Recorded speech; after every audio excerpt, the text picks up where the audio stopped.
क्या कोई यज्ञ अधूरा हो सकता है जबकि उसमें अपार धन, शक्ति और वैभव लगा हो? दोस्तों, महाभारत की ये कहानी इसी सवाल से मन को झकझोर देती है। महाराज युधिष्ठिर का राजसूय यज्ञ समाप्त हो चुका था। सारा संसार उनकी विजय और यज्ञ की भव्यता देख चुका था और उसी समय यज्ञ भूमि में एक अद्भुत दृश्य दिखा। एक नेवला जिसका आधा शरीर सुनहरा था, मिट्टी में लौट रहा था। कुछ ही क्षणों बाद वो रोने लगा और बोला, यज्ञ पूर्ण नहीं हुआ है। पांडवों सहित वहां उपस्थित सभी लोग स्तब्ध रह गए। पूछने पर जो नेवले ने कथा सुनाई, उसने यज्ञ का अर्थ ही बदल दिया। उसने कहा, कुछ समय पहले एक देश में भयानक अकाल पड़ा था। लोग भूख से मर रहे थे और एक ब्राह्मण परिवार कई दिनों से भूखा था। एक दिन कहीं से थोड़ा सा अन्न मिला तो ब्राह्मणी ने उससे 4 रोटियां बना ली। उस ब्राह्मण का नियम था कि भोजन से पहले यदि कोई उससे अधिक भूखा हो तो पहले उसे भोजन कराया जाए।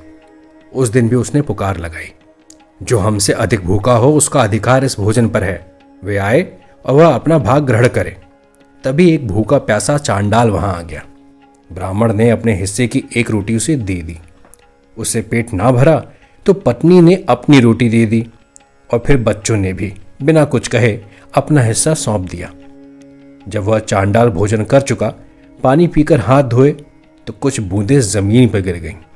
नेवला बोला, मैं उधर से गुजर रहा था और उस गीली जमीन पर लौट गया।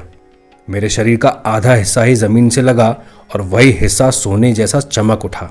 मुझे लगा कि शेष आधा शरीर युधिष्ठिर के यज्ञ से स्वर्णमय बन जाएगा, लेकिन यहाँ ऐसा नहीं हुआ।